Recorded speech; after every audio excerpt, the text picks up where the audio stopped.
What's up, guys? Welcome to another episode of SpeedSim Wednesdays. My name's Andre. And I'm E-House. Alright, so today we got an awesome product. So before we get into the product, I want to give a great big shout out to Andrew and John from over at K-Tech for sending this in for me and to check out. So thanks, guys. Alright, so let's go over the externals real quick. This guy is going to be CNC'd aluminum with a matte anodized black finish. You guys can be familiar with the matte anodized finish from their other products like their K-Tech amplifiers. With this guy, you're going to get in 3 different parts when you order it. It's going to come up with the front end and the back end and then the middle end. So you have to screw those together to your desired look. And you're also going to get an accent ring. You can choose that of your color. You can choose blue, silver, red, and just straight up black. They are working on some other prototypes right now, but right now they only have the black version available. So what can you really talk about a suppressor? I mean, it's just a simple product, really. Somewhat dampens the sound of your gun if you have like a Polar Star or something like that. AEGs and gas blowback rifles, maybe not so much. They can't really dampen sound because that would be illegal. Yeah. So my thought of it is just really cool because it's a little bit innovative if you really look at it, because you can change this into 2 different types of muzzle devices. You have a really long suppressor and then you can make it stubby short one. So overall, I'm really impressed with the way this came out. If I did have to be a little bit nitpicky, this part right here where you screw it onto your gun, I'm not a huge fan of it extruding just because it looks kind of goofy when you put it on your gun, but there's probably a reason for why they had to do it this way. So if I had to be nitpicky, that's the only thing that I would not like about this. It would be more cooler if it would be internal and you just screw it on so it would be flat all the way around.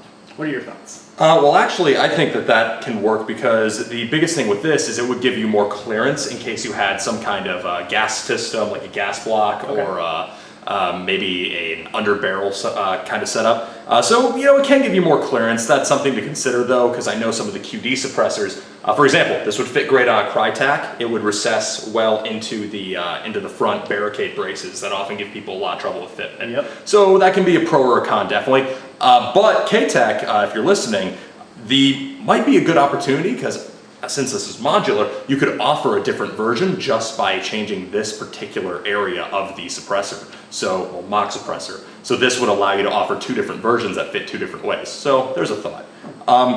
If I had to take a look at this, I mean, it's a mock suppressor for Airsoft.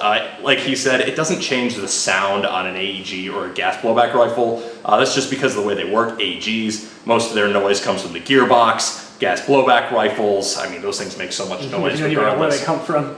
With Polar Stars though, because it's literally just a solenoid moving and putting a puff of air out the barrel, you do have a little more echo room for the puff of air in here, so it does kind of dampen it just a little bit. This would not work on a real firearm. Obviously needs to be that way because the ATF would freak out. So don't put this on even like a 22. I have a bad feeling that would cause some trouble. What would I say about the product itself though? It appears well made. CNC'd aluminum is pretty easy to look at and tell if, you know, it's fitting well. And everything fits smooth and flush. Everything goes together neatly. The threads are very nice. What I notice is when you disassemble this, the anodization on the threads is still pretty much perfectly intact. So that tells me that the threading is actually really, really well done. So it's obviously machined very well by people who know what they're doing and care about what they're doing. The anodized finish looks nice. Might not be matte enough for some people who like a really, really flat anodized. Like powder coated. Yeah. But you can always paint that if you really want to, but I think that kind of takes away from the product itself. I mean, it looks great right out of the box. I don't see why you would want to paint it. I mean, it would just completely ruin the product in my opinion. Well, because this product, what it does offer that's different from a lot of other suppressors is just that little bit of customization. Yeah. Now, obviously this wouldn't work if you live in, say, California and you're trying to comply with SB 199. I mean, you need to have a certain length. Yeah, but you could. Yeah, you could figure something out. Yeah. But this would... This does offer just that little bit of customization, which is definitely an advantage over some other suppressors on the market. If you really want to take another step further, let me see that for a second there. I guess, I mean, in my testing, on my personal level of testing, if you really wanted to, you can make this an amplifier. Well, yeah, if you just left that by itself. If you just left this by yourself, it could be an amplifier. And I do think the fact that you can run it stubby or full length is a nice feature, just Yeah. because it's kind of 2 suppressors in one. Yeah. The stubby might be a little short for my personal aesthetics. I like the stubby suppressors that kind of look like the stubby pistol suppressors Like in the real life. 45 from that bull. Yeah, some of that kind of stuff. So again, though, because this is a modular system, I think K-Tech has an opportunity to offer some expansions and customization. You know, whether the market justifies that, we'll see. But personally, I think it's a damn cool product. Absolutely. I mean, the suppressor market seems crowded, but this one just does a few things differently. Yeah, and that's why I like it, because it's a little bit different. The price isn't bad on these either. No, they're not.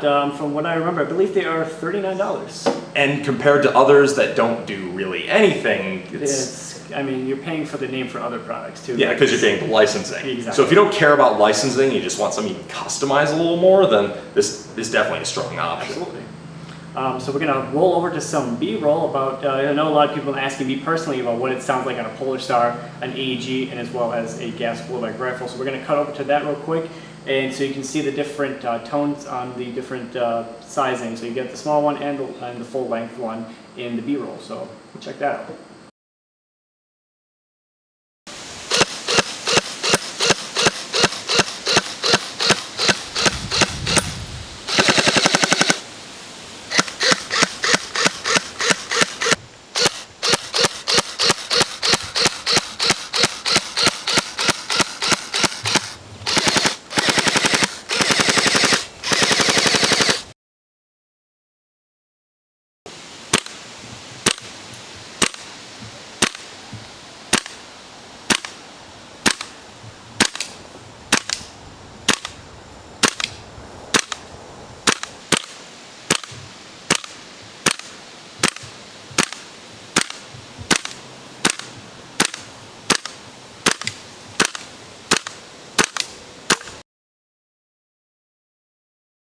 Go.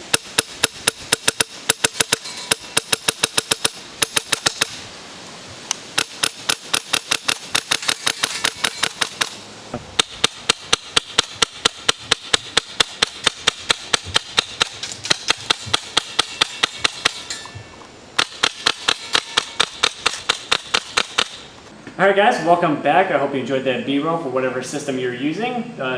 Polar Star obviously is a lot more pronounced. AEG and gas blowback, can't really hear it, but it's more aesthetic reasons for this product. Alright, so again, I want to thank John from K-Tech as well as Andrew for sending this product out to me to check out. My name is Andre.